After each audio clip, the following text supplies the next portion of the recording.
trouvé un énorme désordre, pendant que les garçons couraient partout comme des singes. Personne ne bougeait. Quiconque émettait un son se faisait raser les sourcils. Alors que tout le monde était figé, j'ai rampé sous la table, scrutant minutieusement chaque recoin à la recherche de mes boucles d'oreilles. J'avais perdu beaucoup de choses dans la vie, mais je n'allais pas les perdre. C'était la seule chose qu'il me restait de ma mère. Je les ai trouvées. Mais juste au moment où j'allais me lever, une odeur bizarre m'a envahi. Quelle est cette odeur, Darcy? S'il y a encore une boîte à pizza moisie sous ce canapé. J'ai tendu la main. Ma main a touché quelque chose de doux, spongieux. Je l'ai sorti. Un morceau de poisson séché. Pourquoi y a-t-il du poisson séché sous le canapé? Aucun des garçons n'a rien avoué, mais un seul regard sur leur visage. Et j'avais déjà compris le coupable. Darcy était assis, l'air suffisant, caressant son chat démoniaque. Je pense que ton chat a des explications à donner. Je ne peux pas contrôler où Darcy Jr. est en train de mourir. Spence, nettoie ça, ou vous finirez tous les deux dans une litière. Darcy et son chat m'ont tous les deux sifflé dessus. Et j'ai sifflé en retour. Il était 9 h du matin, et la maison était déjà si agitée. Salut, je suis Spencer, et j'ai grandi dans un foyer de groupe. Après le décès de mes parents, j'ai été accueilli dans plusieurs familles d'accueil avant d'atterrir ici.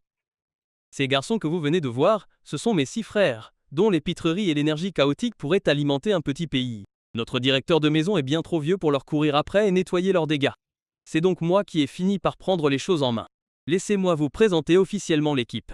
Il y a Maxine et Chris qui me suivaient partout. Kevin et Quincy, les jumeaux humains ouragans qui se battaient littéralement pour n'importe quoi, même pour une vieille tuile de gazon. Ah oui.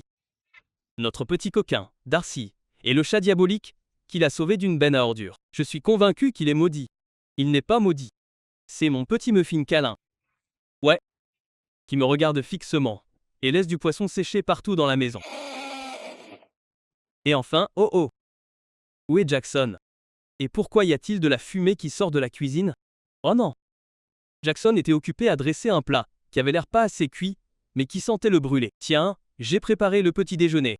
Juste à ce moment-là, les détecteurs de fumée se sont déclenchés et les arroseurs se sont mis en marche, trempant tout le monde et tout, y compris le pain grillé de Jackson. Nous avons regardé le plat trempé et avons éclaté de rire. Jackson s'est gratté la tête maladroitement, marmonnant un petit « Désolé ». C'était le chouchou de la maison, toujours prêt à aider, toujours souriant.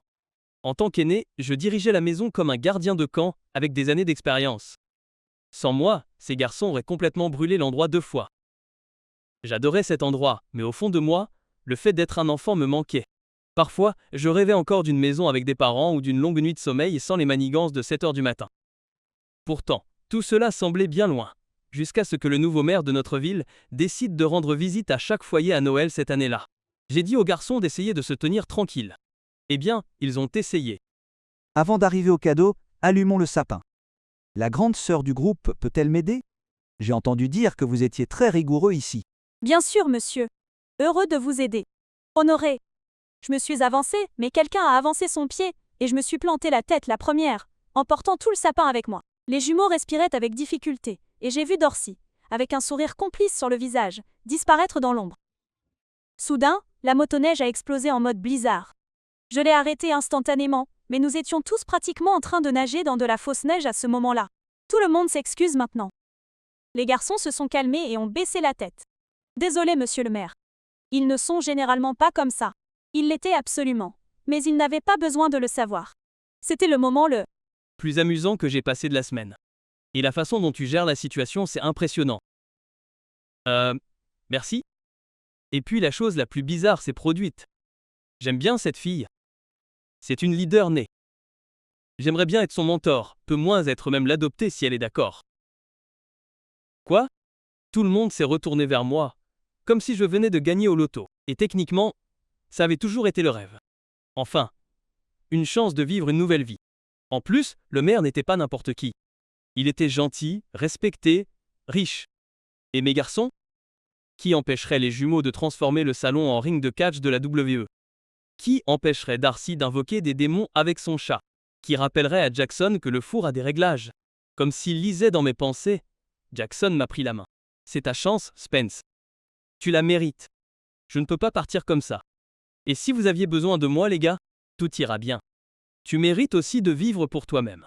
Tu sais, sur ce haut, les garçons se sont tous rassemblés pour me prendre dans leurs bras. Darcy nous a regardés fixement pendant un moment, sans bouger. Mais finalement, il a cédé et s'est joint au câlin collectif. Alerte spoiler, j'ai sangloté, oui, comme une affreusement sanglotée. Et juste comme ça, avec la bénédiction du garçon, ma vie a tourné une nouvelle page. Ma nouvelle maison était tout droit sortie d'un tableau Pinterest, dans un style extra riche. Mais comme dans tous les contes de fées, ce palais était accompagné d'une vraie princesse, Kara, la fille parfaite du maire. Kara était élégante, sûre d'elle, et en plus de cela, ses notes étaient parfaites. Calculus a probablement détesté la voir arriver.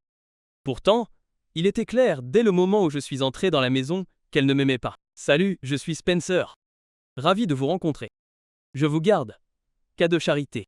Je n'ai pas besoin d'apprendre votre nom. Sur ce, elle est partie en trombe dans sa chambre. Excusez-moi? Aïe.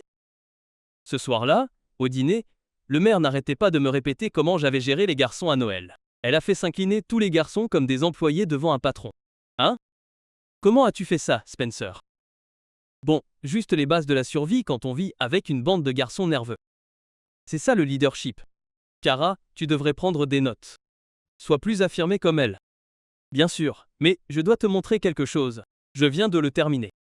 Finis d'abord ta dissertation pour la faculté de droit de Harvard. Tu n'as pas le temps pour tes loisirs en ce moment. Mais papa, d'abord ta candidature à Harvard, Kara. Ta préparation doit être sans faille. Alors Spencer, quels sont tes projets d'avenir? Peu importe ce que tu décides, tu as tout mon soutien. Donc, c'est elle qui choisit. Et pas moi. Oh non. Ça allait juste la faire me détester encore plus. Ça faisait un jour, et j'étais déjà sur sa liste noire. Les jours qui ont suivi, j'ai fait en sorte de rester à l'écart de K. Mais un jour, je suis passé devant sa chambre et quelque chose a attiré mon attention. La porte était déjà ouverte. Alors, non, curieuse et je l'avoue, un peu curieuse, j'ai jeté un coup d'œil à l'intérieur. Au centre de la pièce se trouvait une magnifique installation artistique en papier. Il y avait aussi des carnets de croquis sur notre lit, avec d'autres œuvres d'art. Waouh! Ne touche pas à ça. Tu les as dessinés? Ça ne te regarde pas. Sors d'ici. Pourquoi me détestes-tu autant? Je ne t'ai rien fait. Tu te moques de moi? Oh, Spencer est tellement parfaite. Spencer ne peut rien faire de mal. Spencer ceci, Spencer cela. Je ne veux rien avoir à faire avec toi. Compris? Maintenant, sors d'ici. Avant que je puisse répondre, elle m'a poussé hors de sa chambre et m'a claqué la porte au nez. Je savais que ça ne faisait que quelques jours, mais le foyer me manquait déjà. Alors, j'ai appelé Jackson juste pour entendre une voix familière. Il a dû sentir ma tristesse parce que le lendemain, je me suis réveillé avec une énorme surprise. Qu'est-ce que vous faites ici? Ils n'ont même pas répondu. Ils ont fait irruption comme des ratons laveurs sauvages. Comme ça, en 20 minutes, la maison de luxe du maire s'est transformée en un terrain de jeu élaboré. Darcy a lâché un poulet dans le salon. Les jumeaux descendaient le grand escalier en skateboard lorsque leur skateboard s'est envolé comme un missile et a détruit un vase inestimable, puis ont commencé à se battre. C'était l'enfer. Et Kara dévorait tout ça comme du popcorn, souriant d'un air narquois tout en enregistrant toute la scène avec son téléphone. Autant pour la méfiance. Attends que papa voie ça. J'ai à peine eu le temps de réfléchir à la façon d'arranger la situation que le miroir est entré. Oh non, j'étais définitivement sur le point de me faire virer. Je retenais mon souffle, me préparant à me faire gronder comme jamais auparavant. Mais à ma grande surprise, j'ai entendu des rires. Je vois que les garçons t'ont manqué, Spencer. Je suis vraiment désolé. Ne t'en fais pas. Oh, gamin. Les garçons sont toujours des garçons, n'est-ce pas? Sérieux, ils ont ruiné la maison. Papa, tu dois les virer. Tous. Ça suffit. Kara, si t'as le temps de t'inquiéter des affaires des autres comme ça, passe-le à ta candidature à Harvard. Je t'ai dit que je ne voulais pas aller à Harvard. Je ne suis pas comme toi, et tu n'écoutes jamais. Kara est sortie en pleurs. Et honnêtement, j'avais de la peine pour elle. Elle était méchante, c'est sûr, mais le maire lui menait la vie dure. Ma plus grande question était pourquoi le maire insistait pour pousser Kara à aller à Harvard alors qu'elle n'en voulait clairement pas.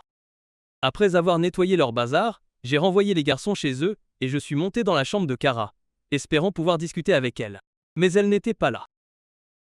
Et la magnifique installation artistique que j'avais vue auparavant avait été jetée à la poubelle avec ses autres croquis, maintenant déchirés en lambeaux. Pourquoi les aurait-elle détruits? Je ne comprenais pas.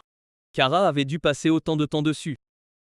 Était-ce parce que son père refusait constamment de l'écouter? Avec précaution, j'ai ramassé tous les morceaux déchirés et je les ai emportés avec moi. Je savais ce que c'était que d'avoir un rêve, et je n'allais pas laisser Kara abandonner le sien. Maintenant, le printemps était enfin en pleine floraison ici, et j'ai demandé au maire si nous pouvions visiter le foyer de groupe. Mon plan pour aider Kara était presque terminé. J'avais juste besoin de l'aide des garçons. Bien sûr, Kara détestait cette idée. Mais une fois de plus, le maire l'a fait taire. Pas de dispute, Kara. J'en ai assez de ton attitude hostile envers Spencer. Aïe. Désolé Kara. Espérons qu'elle me pardonnera quand elle verra comment le plan s'est déroulé. Dès notre arrivée, les garçons m'ont envahi. Pendant toute la journée, nous avons mangé, dansé et joué à des jeux. Seule Kara ne parlait presque à personne. Elle était assise toute seule et avait l'air de passer un très mauvais moment.